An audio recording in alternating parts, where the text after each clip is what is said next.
Hello, મારું નામ વિક્રમ છે. મારી ઉંમર 46 છે. મને આ 1.5-2 મહિના પહેલા પગની તકલીફ થયેલી. ચાલવામાં, બેસવામાં, પછી થોડું આમ ફરવું, 4-5 કદમ ચાલુ તો મને તરત બેસવું જ પડતું હતું. ચલાતું જ નહોતું જરા પણ.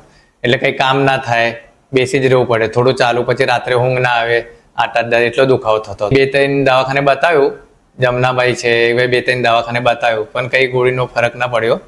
પછી મેં વાયરોકમાં આવ્યો પ્રતિક પટેલ સરને. મને કીધું કે તારી નસ દબાઈ ગઈ છે, પાછળ સ્પાઇનનું ઓપરેશન કરવું પડશે. કેમ કે મારાથી ચાલાતું જ નહોતું, પગ રહી ગયેલો અને ઉઠાતું બેસાતું નહોતું. મારી મમ્મીનું ઓપરેશન બી અહીં જ થયેલું, એનું પણ સારું થયું ઓપરેશન વર્ષ પહેલા. એમનું પણ સારું ઓપરેશન થઈ ગયું. એ હિસાબથી મેં નિર્ણય લીધો દવાખાનું સારું છે. એમ લોકોને જે સર્વિસ આપી છે બહુ સારી આપી છે. ટાઈમ ઉપર જમવા બમવાનું, ટાઈમ ઉપર દવા, જે દેખભાલ કરી છે સારી છે. અને બીજા જ દિવસે મારો દુખાવો બંધ થઈ ગયો ઓપરેશન પછી. ઓપરેશન પછી મને એ ચલાવ્યું તો મેં ચાલ્યો. પહેલા દિવસે ચાલવા લાગી ગયો અને મને પછી એક્સરસાઇઝો કીધી એ જે મેં કરી. પછી મને હવે એટલે ચાલવા ફેરવા જાઉં છું, નીચે જાઉં છું, ફરવા જાઉં છું. એટલે એમને જે એક્સરસાઇઝ કીધી એ કરું છું.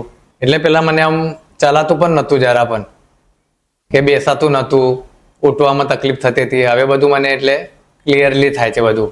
એટલે ઉઠવા બેસતા ફાવે છે, ચલાય છે, ઊભું રહેવાય છે બરાબર. ગાડી ચલાવવા કીધી.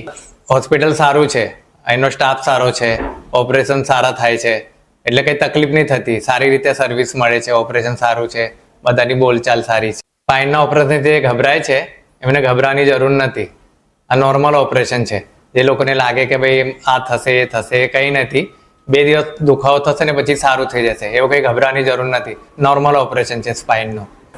ડૉક્ટરનો સ્વભાવ બહુ સારો છે, સ્ટાફનો સ્વભાવ સારો છે અને ડૉક્ટર બી એકદમ હસમુખિયા છે.